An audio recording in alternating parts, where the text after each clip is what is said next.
This is Steve from Boxing UK in association with Supreme CBD. Ade, I have to start with the tweet that you put out about Barry Jones's appendage. You know what's crazy about that? Don't ever leave your phone away from yourself unlocked. I came back, I was over there looking at Cyrus Pattinson walking to the ring, and I came back and Darren Barker looking at me, everyone's looking at me, I'm like, I thought it was saying, I was like, what is it? And then I'm getting messages from Katie Hearn, Eddie Hearn's sister, saying, you might want to delete that tweet you put up. And I was like, what tweet? I thought it was about the fight. I was like, this is a credit, I thought maybe I've said something out of turn. And then I saw Barry Jones talk about his genitalia. Yeah. So don't trust anything. Barry Jones, Darren Barker, be careful of them too. Serious stuff. That was some event, wasn't it? That main event. What a fight. Wow. You know, you almost pray for those kind of fights. Look, obviously you go to every single boxing event up and down the country, and 9 times out of 10 you don't get that. You see the fights on paper and they look good, but then they kind of don't play out like that.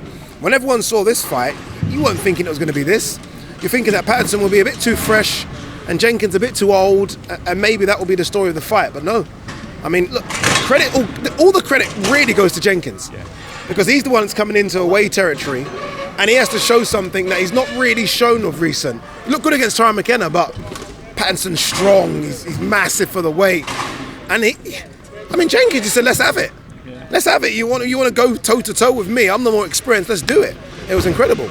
It didn't let up, did it? It was in a phone box for virtually the whole fight while it lasted. Yeah, it was special, and I was there ringside and I was thinking, okay, they can't keep doing this. Like round 3, surely the gas tank runs empty. I mean, come on, surely. Round 4. Right, round 4, they're going to die. It's done.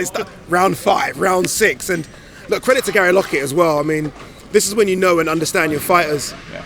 Most would have let that continue a bit because Jenkins is having some success, but Gary Lockett knows what he's got left. He's 34, he's a family man. Pattinson's tough and strong. Let him see another day. And look, we spoke to Chris Jenkins ringside, and it's almost a case of, okay, look, you know what? He can fight again. He can do a couple more. So I'm happy with the stoppage. I thought it was a good stoppage. Yeah, I know you're dashing, Ade, so I'll ask a couple of quick ones around boxing. Of course. Tyson Fury, Alexander Usyk. Usyk's intimating that Tyson Fury ain't going to go ahead with this fight. Do you think it goes ahead? And if it doesn't, whose fault is it? Oh, one person's fault. Come on, we all know it's Tyson Fury's fault if it doesn't go. It almost feels like Fury's moving the goalpost all the time, and Usyk's accepting these new goalposts, these new changes. It's disappointing. Look, it's the biggest fight that can be made in boxing. So it's not Garcia Tank, it's not AJ Wilder. It is the undisputed heavyweight title fight between 2 unbeaten fighters. It'll be sold out Wembley. It'll do good numbers on pay-per-view. Just make the damn fight. Like, well, what is this? This is why people get so put off with boxing. We love the sport. You love small shows like this, but we want to see the big ones, the Hollywood shows, our Super Bowls. So I'd be disappointed if it doesn't happen. Look, if it doesn't happen April 29th, then both of them might go and do their mandatories. And then the belts get scattered, and then you never see an undisputed. So hopefully it does happen. But if it doesn't, one man to blame. You all know who that person is. If it doesn't happen, Ade, do you think in a perverse way that might be good news for AJ if he gets through Jermaine Franklin and a potential summer showdown with Mr. Fury? Not really. I don't think I'd want to see AJ go from Franklin to Fury. I think there has to be a in-between, Hergovich, a Dillian White maybe. But who knows? Money talks. And, there were supposedly negotiations between the two a few months back, so you can pick up those negotiations again. But if Usyk can't deal with Fury financially, I don't know how AJ and Eddie and 258 management are going to either. We've just spoken to Eddie in regards to Conor Benn fight. He's talked about Pacquiao, he's talked about Kell Brook. He really wants to make the Eubank fight. Your thoughts? I honestly, I'm not a fan of any of those. Right. I'm not, because I've always said with Conor Benn's not a 35-year-old coming to the end that needs a few big paychecks. He's a guy that I think still needs building a little bit not in terms of superstar power, but in terms of just he's fighting ability. I mean, we've just seen a couple of British level guys here. There's fights out there. There's Chris Congo, British level fight. There's Echo Usman. Let's see him against those guys, and then we move. I don't understand the 44-year-old Manny Pacquiao, a Kell Brook who's retired. Who else did he mention? Adrian Broner.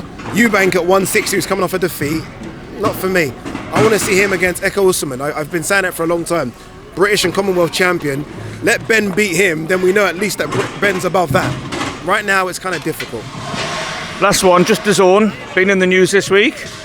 Not all positive, Ade, I think it's fair to say. Just, can you tell the general public in regards to the new subscription and the going on Sky, why Dazn is the place to be for British boxing and world boxing? You know what? I'm gonna be frank with that answer. I'm obviously I'm a Dazn employee, but I actually love the competition. I like what Sky are doing and the shows they're putting on Queensberry. I think what's happened with Dazn now is everyone's raised the bar. I mean, Sky put on a fantastic card at the start of the year with Eubank Smith. Queensberry put on a fantastic fight card with Yard Baturbiev. Everyone now is competing. So I think the fight fans are the lucky ones here because they're getting it. Because everyone's competing, they're getting better fight cards. I think it's a big thing for Dazn to be on Sky. There is a generation of people that don't understand the apps, don't know how that works. Like my mum, no, she ain't got a clue. So I think it's good for people like that, of a certain generation, just to click a button and there it is. You get to see Ade Oladipo. But no, I think it's a blessing. I think it works. It makes sense. The app for the younger generation, Sky TV for the older generation, best of both worlds. Ade, you're always a gentleman off camera. This is the first time we've actually getting you on camera, so it's been a pleasure, my friend. It is, my man. Appreciate you coming on.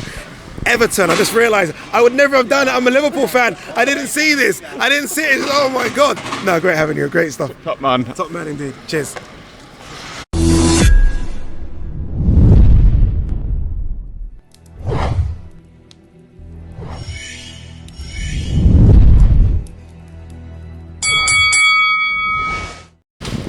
This is Steve from Boxing UK in association with Supreme CBD. Ade, I have to start with the tweet that you put out about Barry Jones's appendage. You know what's crazy about that? Don't ever leave your phone away from yourself unlocked. I came back, I was over there looking at Cyrus Pattinson walking to the ring, and I came back and Darren Barker looking at me, everyone's looking at me, I'm like, I thought it was saying, I was like, what is it? And then I'm getting messages from Katie Hearn, Eddie Hearn's sister, saying, you might want to delete that tweet you put up. And I was like, what tweet? I thought it was about the fight. I was like, this is a credit, I thought maybe I've said something out of turn. And then I saw Barry Jones talk about his genitalia. Yeah. So don't trust anything. Barry Jones, Darren Barker, be careful with them too. Serious stuff. That was some event, wasn't it? That main event. What a fight. Wow. You know, you almost pray for those kind of fights. Look, obviously you go to every single boxing event up and down the country, and 9 times out of 10 you don't get that.